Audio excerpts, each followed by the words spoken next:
Hi, everyone, and welcome, and thank you for being with us. Good evening, good afternoon. I'm Paul Costello, an affiliate with the Stanford Center for Innovation and Global Health, and I'm pleased today to be joined by four outstanding women. Let me introduce them to you. First of all, is Dr. Michelle Berry, who's the founder of WomenLift Health. She's a senior associate dean and director of the Stanford Center for Innovation and Global Health.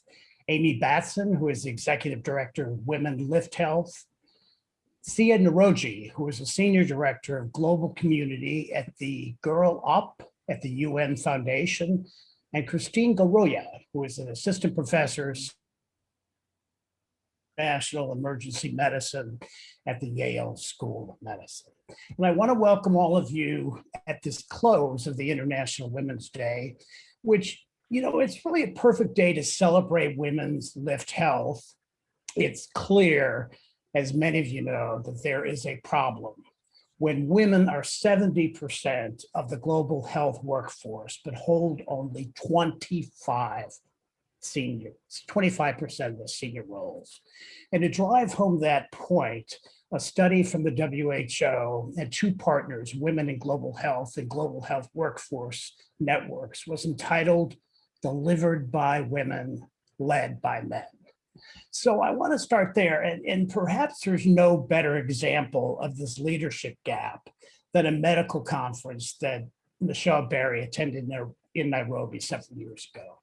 It perplexed her, it angered her, but most importantly, it motivated her. Michelle, what was the conference and what unfolded? Well, thanks, Paul. And I wish we didn't need an International Women's Day, as we all kind of laughed earlier. But we do still need it. That conference was a conference in Nairobi of all the medical deans of Africa. I was there with a colleague from Colombia, and I looked at the stage, and the stage were all male African medical deans. And I'm sitting there and talking to my colleague. I said, what is wrong with this picture? It's bad enough in the US that we're only about 16% women medical deans. But it really inspired me to try to make a difference. I raised my hand and actually kind of pointed out this inequity.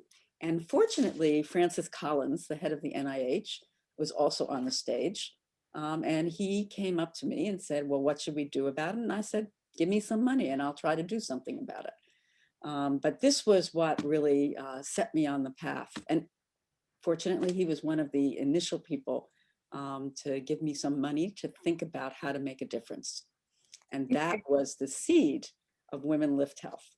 And you came back and you did the first Women's Leader Conference at Stanford in 2017. When you were thinking of that conference and putting it together, what was the vision? What did you hope would come out of it? And what did you learn? So the money that NIH gave me was, I really wanted to get women from around the world to come and talk about what were some of the barriers to them succeeding in leadership. I didn't know how many women we would be able to inspire to come. I did raise some money for scholarship money to fly people in. But I expected 200-300 people. We had capacity for almost 400, and over 1,500 women tried to get into this conference. We did manage to live stream it, which in those days was not something easy in 2017. But we had a very successful conference where we clearly found that there are similar barriers around the world with different nuances. And the different nuances for what? I mean, I know that one of the things that you've discovered was the cultural barriers, that you couldn't take and place everything around the world, the same sort of, I don't know what you'd say, the same sort of menu. Yeah, so there are, I think you sort of asked me to think about what were some of those barriers that came up. It's clear that particularly around leadership, that's very contextual, around geography. In fact, we tried to get some of our graduate business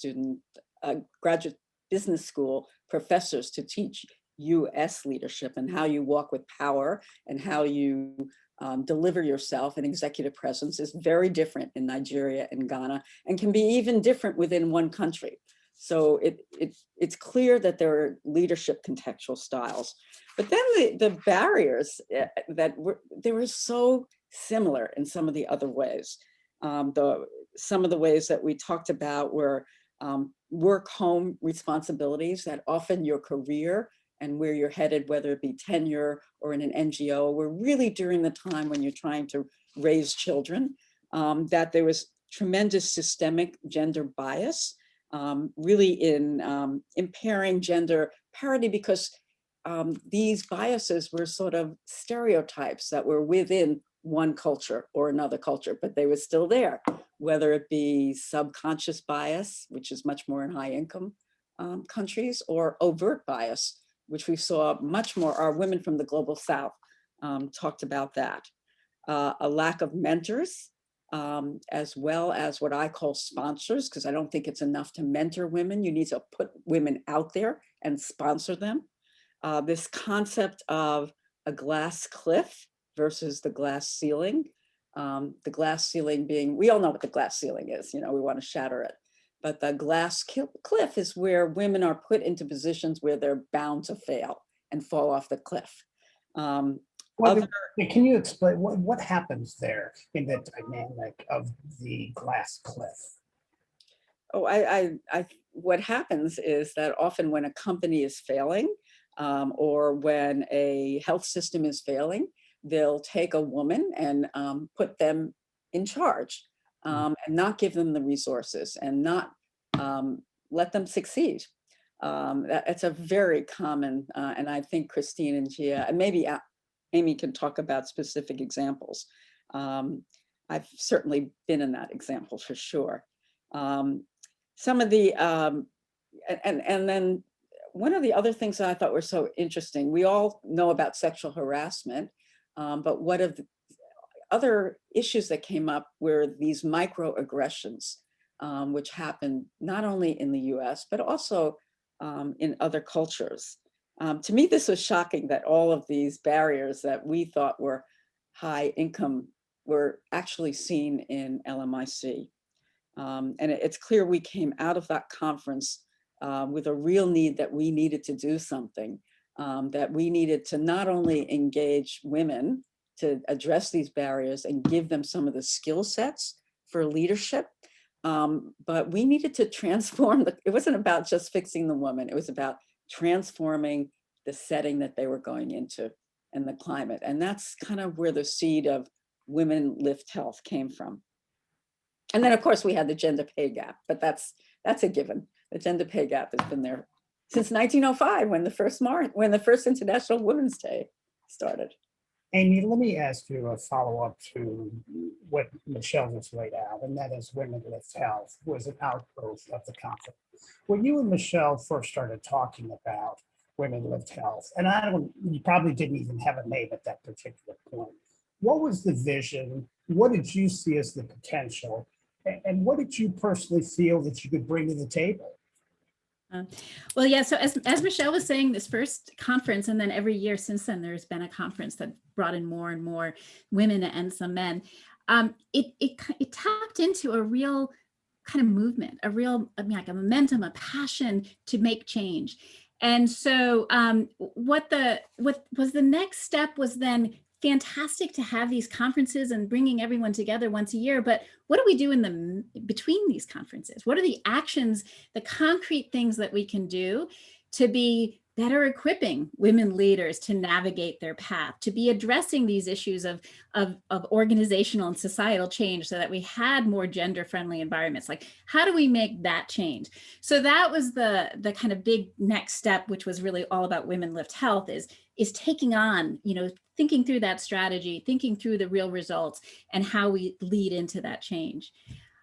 Me personally, it was a funny one where I was in one of the advisory group for the Women Leaders in Global Health Conference for Michelle. And then at one point we were talking about some more detailed issues on it. And out of the blue, Michelle turns to me and says, "I want you to lead this." And I'm like, "What?" this is not my space. I was much more of a technical, financing type of person in the health domain. But, as I spent a little more time thinking about this strategy and what do we need to do, I felt that, what I could bring is not leadership skills. Sorry, let me reframe that, not instructional leadership skills, but what I could bring are my leadership skills as a woman leader, having been 30 years in the global health space. And in particular, more my way of working on a kind of in a strategic and innovative way. So how do we learn from what's going on, and how do we build something complementary that's not just trying to duplicate what's happening, but that's really taking us in and adding some other components into this ecosystem of trying to drive forward women's leadership. And I also found, surprising to myself, but that I actually had a real passion to work on this. And I think it just stems from being myself a woman leader in the global health space for years and years, and having both managed my and navigated my own way with some of the frustrations there, but also having had benefited from amazing mentors, amazing sponsors, amazing leadership opportunities and trainings that I knew were so important to my own pathway that I wanted to be able to give back on. You began this effort by having a listening tour. And women, it's interesting, women have listening tours, men don't have listening tours. Men have I'll tell you tours or whatever, but women have listening tours. And I wonder, what were you hearing during this listening tour, and what were women telling you? Yeah. So we did have these listening tours, kind of brainstorming, where we were inviting women and men to come and share with us, what did they think we needed to do? What were some of the big barriers, some of the big opportunities? How should we be thinking about what already existed and what was needed to be added? And it was fantastic because it pushed us out of our own little box of what we assumed the world would be, right? It makes you think much more broadly from different people's lived experiences. And out of it actually came these 3 core principles that really were the basis of our strategy. So one is this issue that transformational change requires not only supporting the individual, right, to navigate her own journey, but influencing the environment where she lives and works, so the organization and society. So whatever we did, we had to be thinking about all 3 of these kind of components. Second, it was scale. That there were a lot of fantastic executive leadership programs, but most of them focused on like 10 to 30 clients a year. And to have the kind of impact we wanted to have in global health, we needed to do something at much greater scale. And then third was diversity. Women is not a homogenous group. And when we looked at who are the women leaders in global health, we're talking cross-sectoral, right? So they're private sector, public sector, academic, philanthropic, research.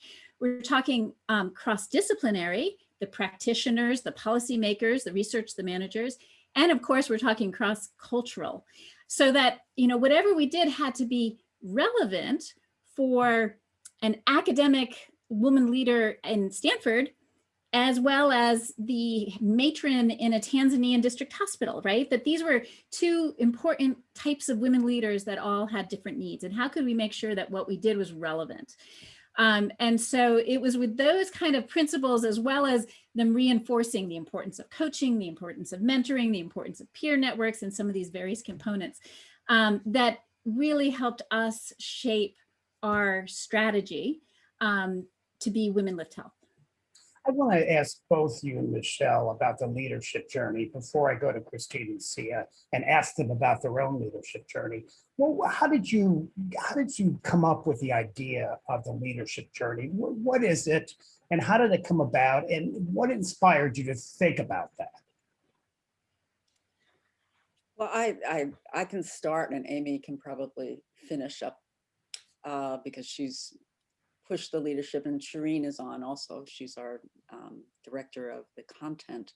It was clear that women in not only the Stanford, but the London, we held Stanford, London, and Rwanda conferences and did this deep listening. And it was clear that women needed a skill set, and they were very specific about what the skill set they needed. They needed peer-to-peer mentorship. They needed a coach to help them. And senior mentors to help them navigate and sponsor them. So we decided this should be a year-long leadership with, obviously, it'll go on past that. And then, Amy, why don't you take over to talk about how we we looked around for who could best contextualize this leadership curriculum, as it is so different in different countries. Well, I think also one of the core areas we had also focused on was the decision to be focusing on mid-career women leaders.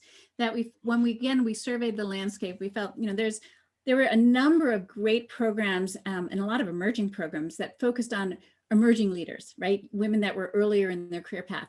And there were also a number that focused on the most senior leaders, the ministers of health, or, the highest levels. But it was the mid-career, which are really, these are the women leaders of the next 5 and 10 years, right? And they're also facing like the toughest pinch points frequently in their own career path, because suddenly, they're in that narrowing pipeline. The competition is getting more and more brutal. They're being pushed into harder and harder situations, which are forcing them to like make, do I want to be in this? Do I want this battle? What is it costing me with, other parts of my life? So a lot of women are even choosing to kind of opt out. So it becomes it's a critical stage. And so we agreed we'd be focusing on that mid-career, senior to mid-career women leaders. And this recognition, yes, they needed a working woman's support, so that the leadership journey is in real time and it allows a woman to continue her career path and have this as an added bonus.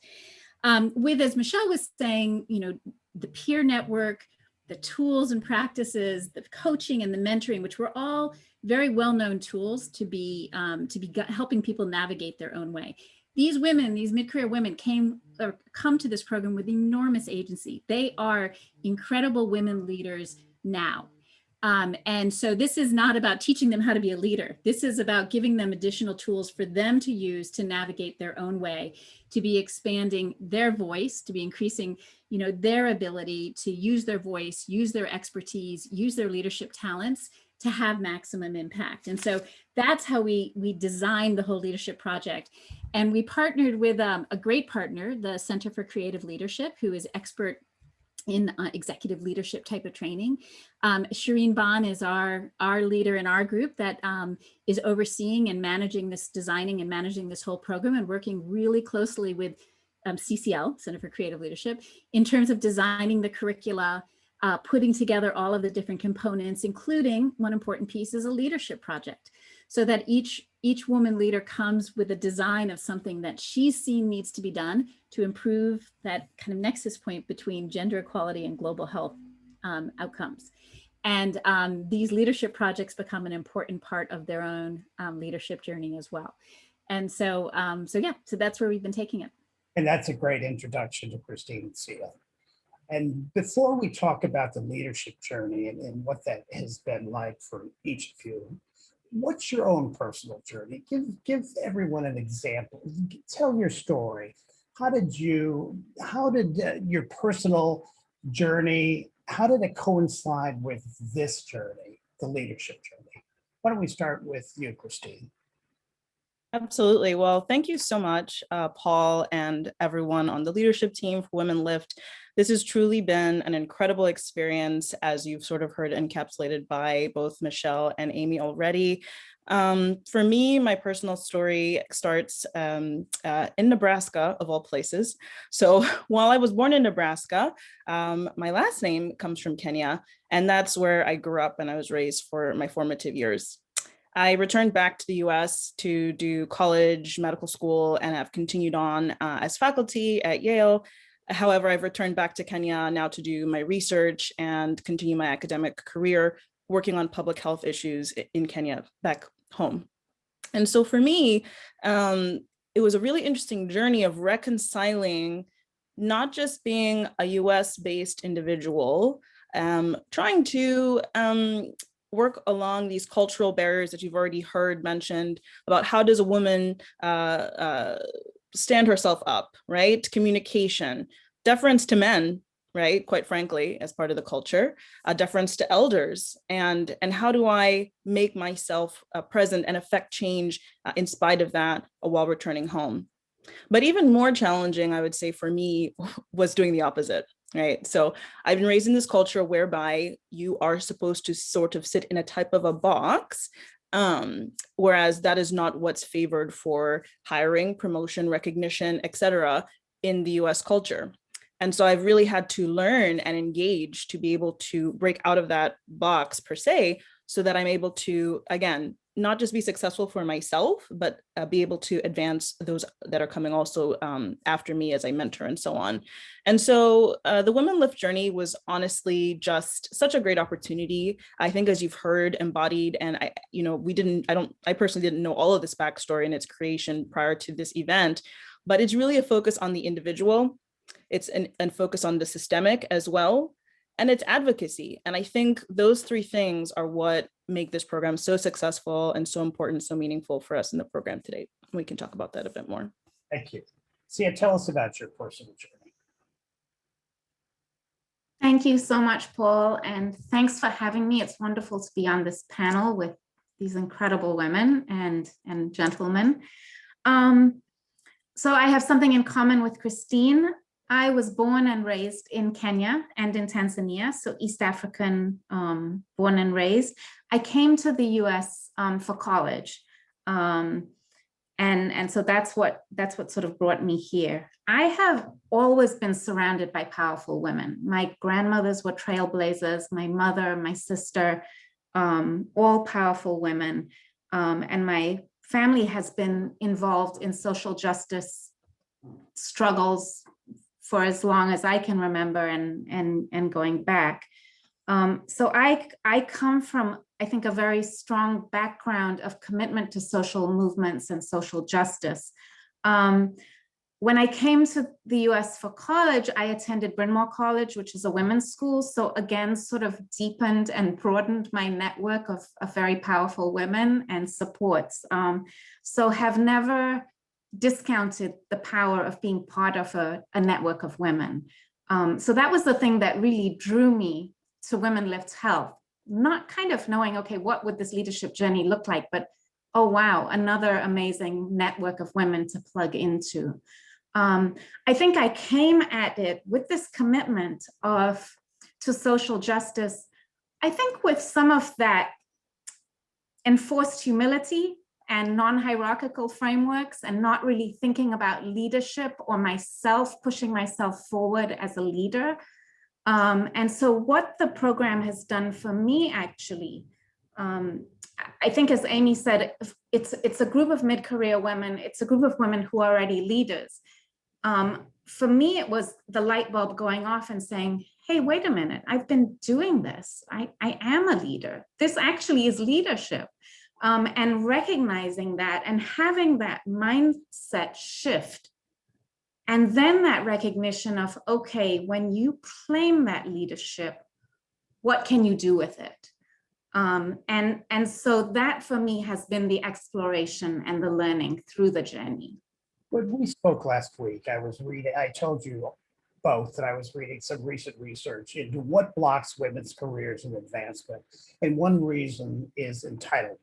The entitlement gap, it was called. And it's the way that women are conditioned to feel less entitled, to expect less, to demand less, and to take up less space. And see, you said an interesting thing after I said that. You said, the other thing is a time gap. What does that mean, a time gap? And what has this given you? How has this enabled you to fill in that time gap? Thanks, Paul. Yeah, I mean, I think the entitlement gap, when you said that, it pinged in my head and I said, yes, time gap as well. I think many women, and myself included, see themselves as doers. We're doing a lot, we're multitasking, we're getting stuff done, right? So with all of that, there isn't the time to step back, to reflect, to even think of yourself as a leader and what all these different things that you're doing are adding up to, or how they're shifting things simply because you are doing them as a woman.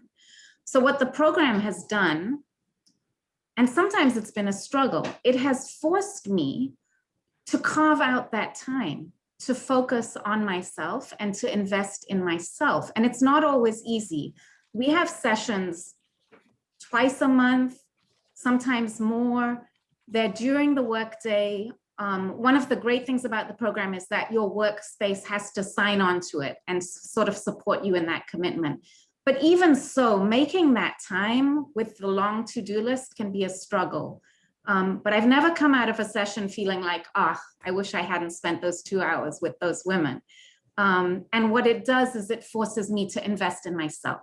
It gives me time, which I very rarely give myself, to develop skills, to connect with other women. And then the other way it does it is through the leadership project that Amy mentioned, that it has forced me, the leadership project is something that I would have been doing as part of my job anyway. But the program has forced me to think about it through a leadership lens, to really kind of focus on not just what I'm doing, but how I'm doing it as a leader. And what is it in the way that I'm doing it that makes me a leader? And it's very rare, I think, for busy working women to have that time and space to reflect and think and grow. Thank you. Christine, when we spoke last week, one of the lessons you said you learned is to never become comfortable. What does that mean for you? And why is that especially important for women, to never become comfortable? Right. So thanks, Paul. So, when I came to this journey, I think that I was coming to it expecting to find a lot of answers. But what has happened instead is that I've come out with a lot of questions, which is excellent. And I think it's just a message to all of us that I think it was Michelle and, well, both of them, I think it was the listening journey. We really need to be listeners. We really need to continue to be asking and not assuming. And that has, I think, been at the core of this really incredible group of 24, 25 women who really are the cream of the crop, as has been said, and have read the books, have written some of the books, okay? And just to kind of add some meat to that, some of the questions I'd like to just challenge the audience with come across as naming, right? So how do we name our partners? How do we name an LMIC, and what does that mean? Thank God words like developing countries, as if a country is not somehow fully developed, has have fallen off, our verbiage. But thinking about how we do this in a timely fashion, right? How do we get to the race of closing the 200 or 500 year parity gap? How do we do that in a timely fashion? And then culture, I think Michelle mentioned that. And that for me has been something that I think we all just need to continue to think strategically about. Individually, we can be effective in changing culture, in our mentorship, in our sponsorship. I really also appreciate the sponsorship model that, like Michelle mentioned. But systemically, how do we change a whole history of culture in some of these countries where our partners will work? So again, for me, it's really continuing to ask questions, to never become comfortable, and to be comfortable with sitting and being uncomfortable. That's okay until we get a few more answers. So we're in the most uncomfortable of times right now, right? I mean, the pandemic and what that's done. What is that moment meant for you as you're going through this journey, the pandemic? How is that layered onto your journey? What's the significance of that for each of you? Sure. So I think for me, it's certainly reprioritized what's important. It's reprioritized, again, how we work with partners, because we've all been forced to, in my case, for global health, work remotely. It's been, how do you still promote and encourage and support? I know for many colleagues, especially women who have children and are supporting their families at home, it's been extremely taxing. There's a lot of literature. I think Michelle wrote one of the articles that has shown that productivity for women in the academic space has gone down as a result of the COVID pandemic, because of the increased burden on women for household care and household responsibilities. And so that's a fact of nature. And it's something that, again, as part of this culture change, we really need to be thinking about. And I'll let Sia go. Sia, do you want to jump in there? Sure. Yes. The pandemic coincided with our leadership journey. And so I can't really think of one without the other. And I have to say that, yes, it's been uncomfortable in many ways, and I'll say a little bit more about that in a minute, but that there has been real comfort in, again, being connected to this network of women through the leadership journey. And the journey, Shireen and Amy and team basically pivoted, adapted the journey so that we could continue during the pandemic. And so I think that was really important for us and perhaps accelerated the way that we all bonded as a cohort and supported each other. But the pandemic has been, as Christine said, it's been extremely disruptive.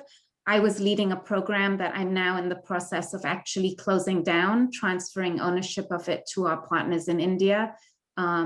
So had a very major transition with that. That's actually my leadership project. So I'm very grateful to, again, have the opportunity to think about it and reflect on it through a leadership lens.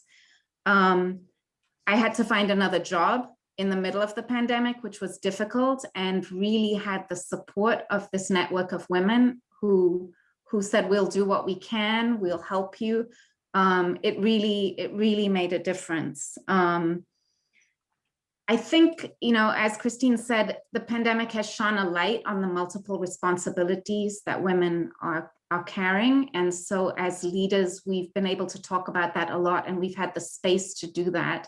I don't think that's ever going to change. And so I've sort of appreciated the approach of the leadership journey as focusing on the leader who you are, where you are in this moment, and how you're leading. And being able to be resilient and being able to manage those multiple responsibilities, that's not going to change anytime soon, even if we are seeing more men involved in childcare or housework. We're still seeing real imbalances. How to look after yourself while you're doing all these things and still grow and still develop as a leader. And those have been pieces that we've been able to focus on as a cohort, which I really appreciate. As women of color, can you talk about the special burden that this brings the equation? And I wonder if other women recognize and talk about that additional burden.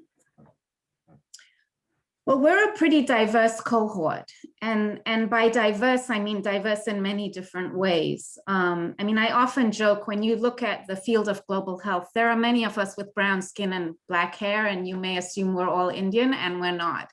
We're all coming at it differently. So that's just one group. And so I think having such a diverse group of very powerful women exploring issues around leadership, around priorities, around the pandemic, the decolonization of international development and global health.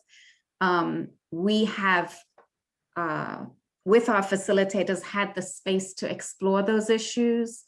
It's not always comfortable. So going back to Christine's point of being comfortable with discomfort, but having that accelerated intimacy of the pandemic and Zoom, I think has also helped us all grow together. I think racism is real. Again, it's not something that's changing. It's something that, as a woman of color, I've dealt with in many shapes and forms. But to have the space where we can honestly discuss it is really important. And it's discussed. Gives us an example of how is that penetrated? How is that discussed? Both of you can jump in on that. Sure. So and from my end, I'll just speak to that, because what I would like to summarize it is by saying intentionality is so important. Intentionality. For me, and just research will show that there is intersectionality between women, race, even ageism, and so on and so forth. And so there's absolutely increased disparities, again, for similar things as hiring, promotion, bias by names, in publications, in funding, right? So I just got an NIH grant, but you'll see that, people of color are 13% less likely than white counterparts to, for example, get an NIH grant, which is our prize on a hill for the academic, right? But again, I think it needs to happen at the individual level. So not just us equipping ourselves as people of color to negotiate and ask and promote ourselves, but also for individuals to think about how they mentor women of color, women in the global health space that are of color, men mentoring women and sponsoring women in everything that they do.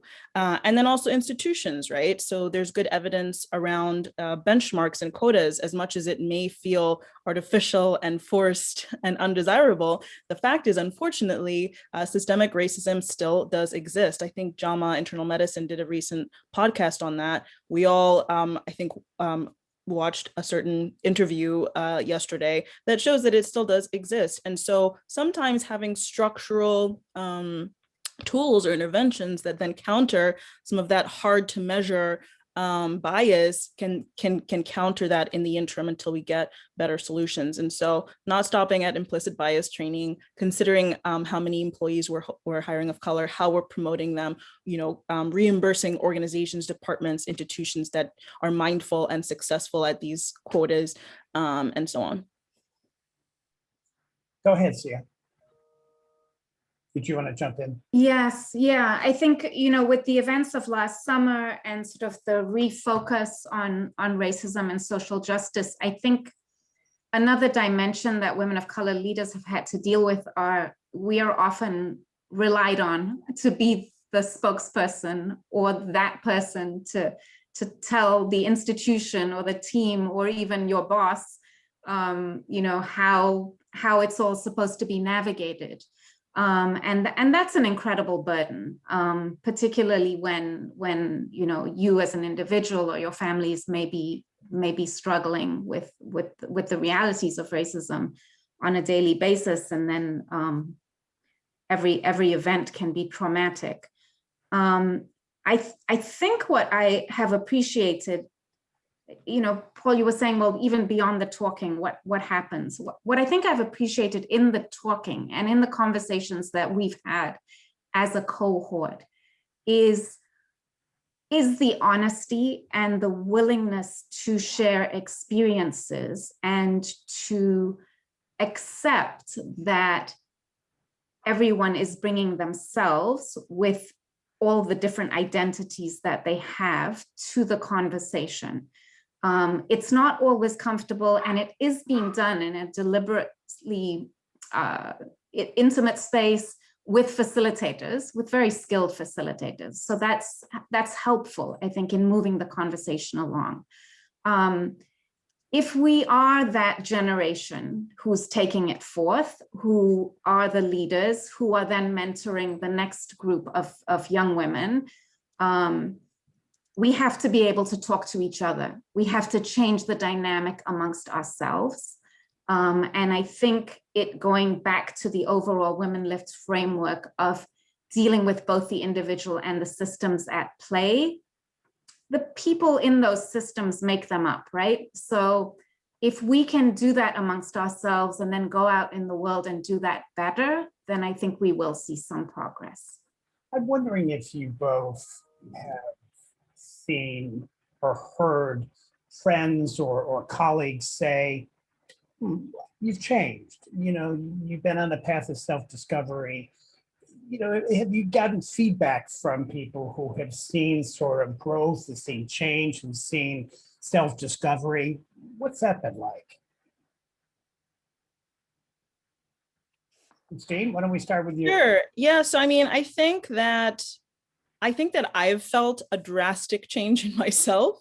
When I was saying never become comfortable, I meant about the problems that we're trying to deal with all these challenging questions, but also not becoming comfortable in my own leadership style and the way I think about how I think my ways work or will continue to work. Absolutely not. And they've equipped us with so many different tools and frameworks and challenging conversations in small groups that happen, again, with these similarly outstanding women.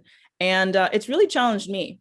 And I can definitely say on more than one 2-hour session, and I have come out almost exhausted, but in a therapeutic way, meaning like, what's that? A good exhaustion. A good exhaustion, like, oh man, I I have some more homework I need to do, but it's been great.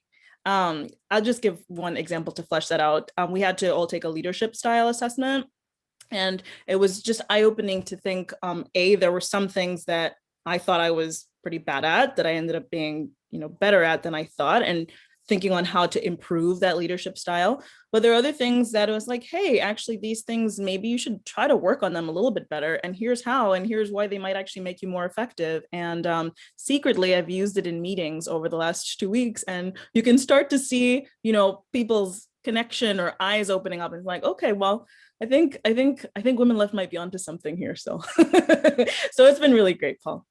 See, has there been anything on the journey that has surprised you about yourself that you said, wow, I didn't know that. I'd learned something about myself. What are those things that have unfolded? So I've always called myself an introvert, and I think at heart that I am. But what the leadership journey has done for me with that light bulb going off and saying, maybe you're a leader, it's meant that I've been taking more risks. Like Christine, I've been trying new things, these new models, new skills, and sort of seeing like, oh, wow, that really works. And I can do that. So I think that's it, that I'm surprising myself. I think I am surprising the people that I work with, who sort of saw me as the quiet behind the scenes doer. I'm now speaking out more. I am using different things. I'm not always using evidence. Sometimes I'm using inspiration to influence. That's one of the things that we talked about. So yes, so I think, as Christine was saying, there's that uncomfortable space, but there is also the capacity to surprise myself, which has been fun. Thank you. And we're going to close this section of this conversation in a minute. But I want to close by asking Amy and Michelle, what did you just hear? Did anything surprise you? Did anything greatly gratify you? Or you must sit back now and say these two outstanding women being part of this program is exactly what we wanted to build. What's your response to what you heard? I think they're rock stars. Christine's one of my mentees in my group, and Sia I've just gotten to know.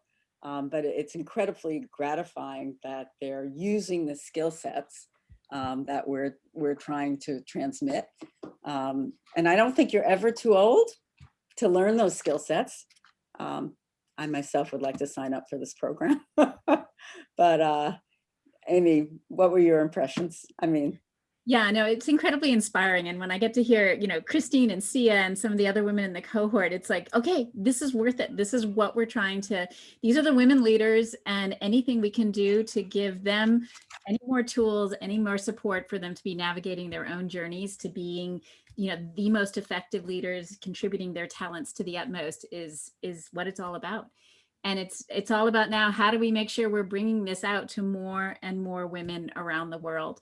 And so next stop is India, and establishing, working with the partners and establishing this leadership journey for women in India and in different parts of India, and East Africa and Nigeria and so forth. And it's because recognizing that there are the Christines and the Sias, in other countries as well. And we want to make sure that we're able to be bringing relevant, contextualized sort of tools and learning and peer support and networks and mentors and coaches to them as well.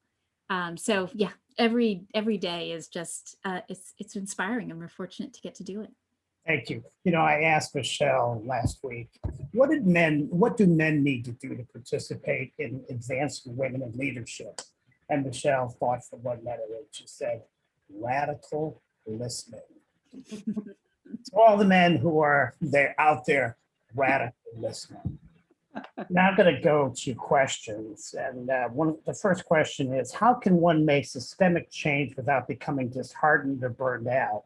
What skills have you used to keep pushing for change without becoming burned out? I'll try to take that on. First, I'd like to say it's hard to do systemic change by yourself. I tried when I was younger. I failed. I learned how to modify who I am and how to carefully think about making change. I think it's really important, and I think you heard it from Sia and Christine, that you need to have peers. You need to have a network. You need to have what I call a collective voice to actually make systemic change. And I think that's what Amy and Shireen are aiming for as we go up the ladder of past these women and making a peer network to have that collective voice.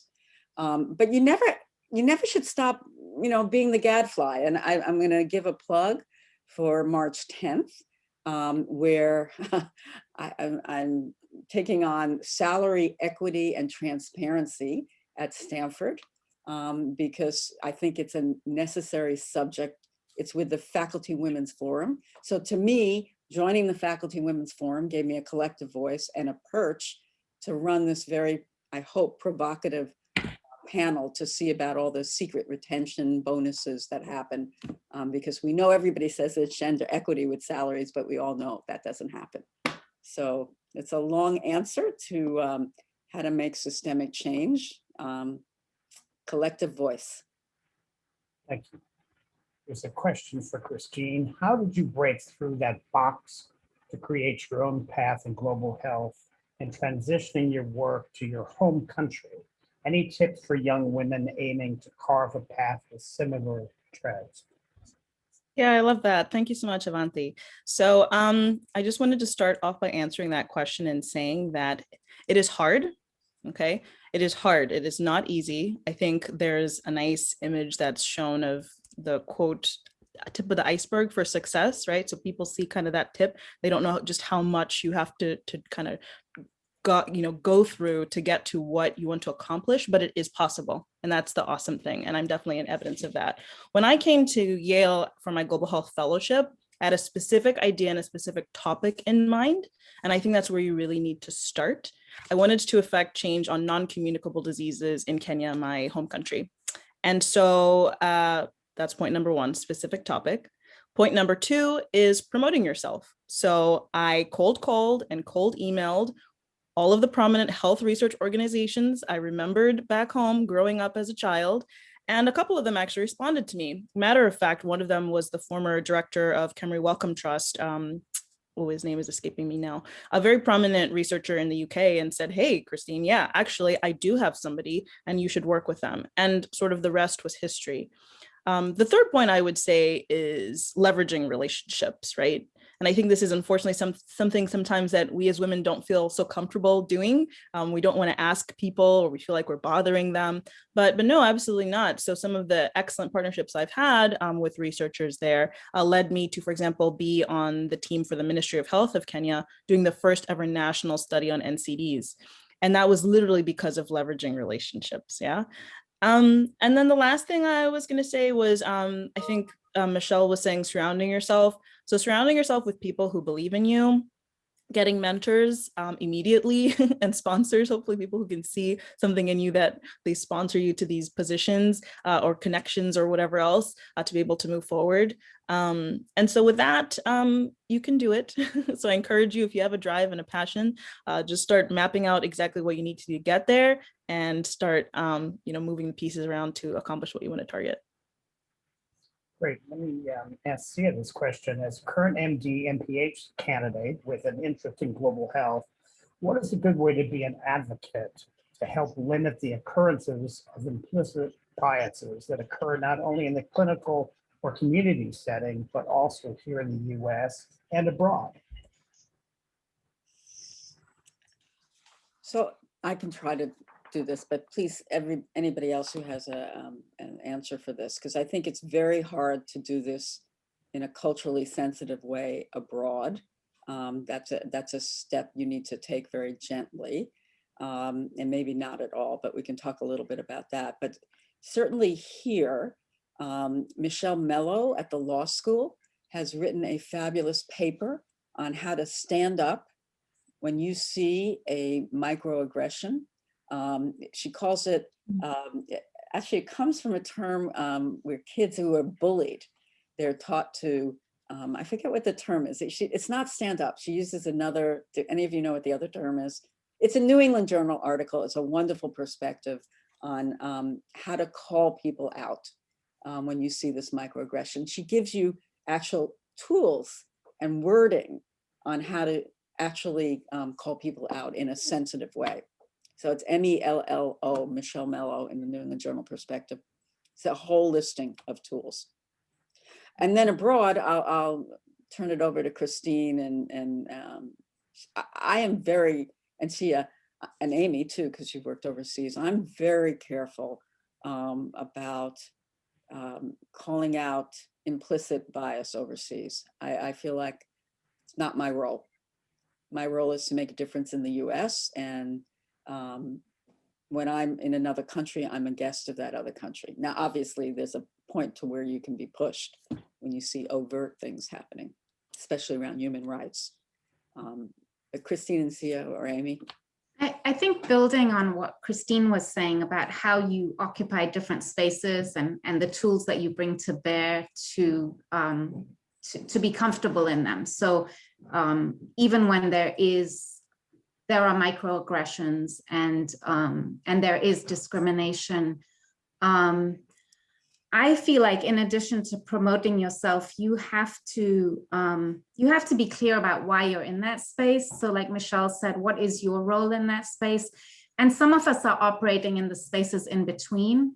We belong in multiple spaces. We have roots in multiple spaces. We're moving between and navigating those spaces. And so I think having some clarity on why you're there, what is it that you're there to be doing, and how you can support the people who may be at greater risk than you to create the change that needs to happen. I think doing that in a very intentional way in collaboration with those people who are often more at risk than you are is an important thing to do. Are the microaggressions, Amy, I want to ask you this because you've said for too many women, there's been blatant sexual harassment, but for many, many women, myself included, you were saying yourself included, it's much more subtle. A lot of it comes down to the expression of death by 1,000 cuts. What does that mean? Talk more about that. Well, I think it's what so many women face of those very subtle, small messaging that are kind of constant. And sometimes there's no intentionality behind it. Sometimes there is.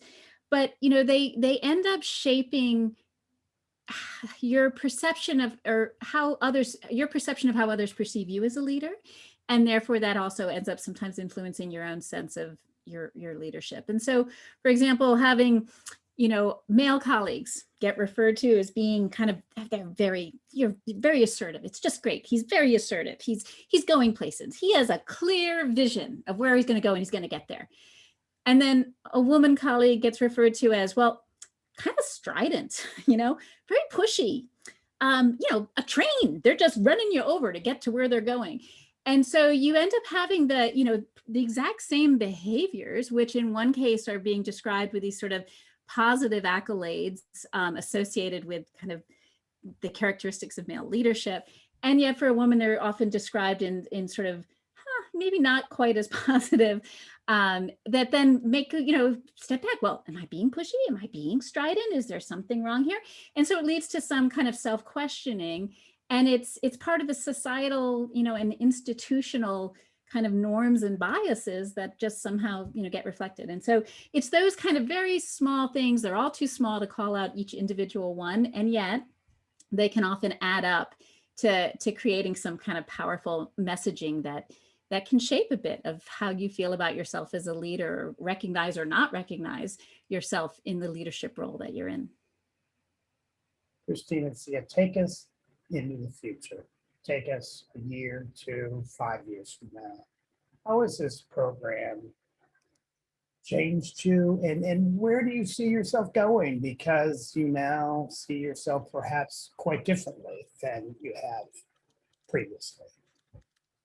Or this has armed you and given you more information, and given you more skills.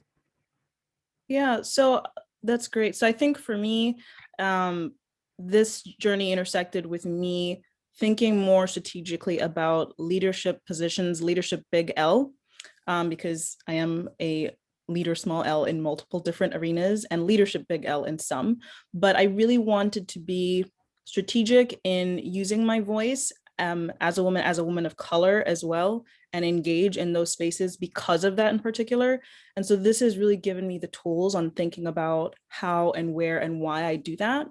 In addition, I think I'm definitely going to take so many of the lessons I've learned, all the tools they've given us on communication strategies and mentorship strategies and leadership styles, and take those to multiple roles. As a matter of fact, my leadership journey is to develop a program for women clinician scientists in Kenya that teaches them not just how to do the research, but also how to lead. And so I will definitely be taking some of these skill sets, if not leveraging WomenLift themselves to help us with some of those modules, for example, because leadership is so important in just so many aspects of the world, including research and successful science. Sia? What a great question, Paul.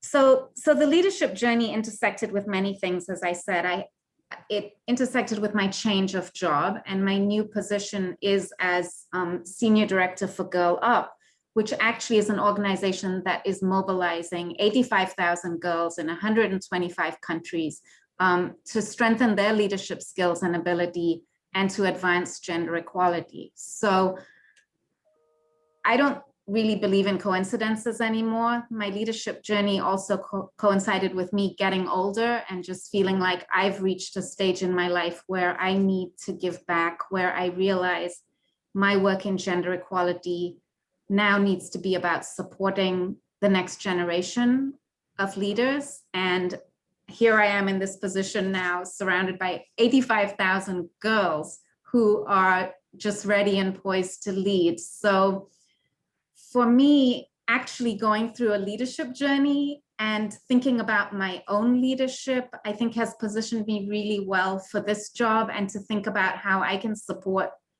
this next generation of girl leaders who are going to shape, they're going to shape what social justice looks like. And so they have to be at the table. And that's my goal as a woman leader, is to make sure that they are. Thank you, Sia, and thank you, Christine. And any closing thoughts from Amy and Michelle? This panel made my day. It's just wonderful to hear from Christine and Shia.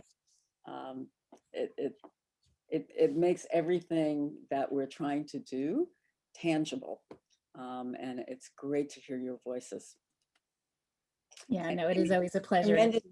Tremendous appreciation to Amy and Shireen for making this journey possible. Oh, thank you, Michelle. And tremendous thanks to Michelle, who kicked all of this off with her vision with that very first conference and calling it out. And Thank God there was that meeting in Nairobi. Oh, yeah. What happened? Amy, any closing thoughts about the future and where you go, where this is headed? Well, I think it's, we've heard what it means when you have these fantastic women leaders and you give them some extra tools, some extra access to the mentors and the coaches and their own peer network, and where that goes and what they do with it and how it expands their own voice. They're using their leadership skills, their technical expertise to have tremendous ongoing impact. And so for us, it's all about expanding this out, bringing it to more countries. Our goal is 25 countries over this decade, and reaching thousands of the Christine and Sias out there, so that we can be helping to also give them that kind of support to be using their own voices and their own leadership. And so that's where we're going. Thank you, everyone. And thank you for joining us today. And I give special thanks for allowing me to be a part of this Women's International Day. Thank you so much. Thank you, Paul. And I appreciate that there was no mansplaining at all.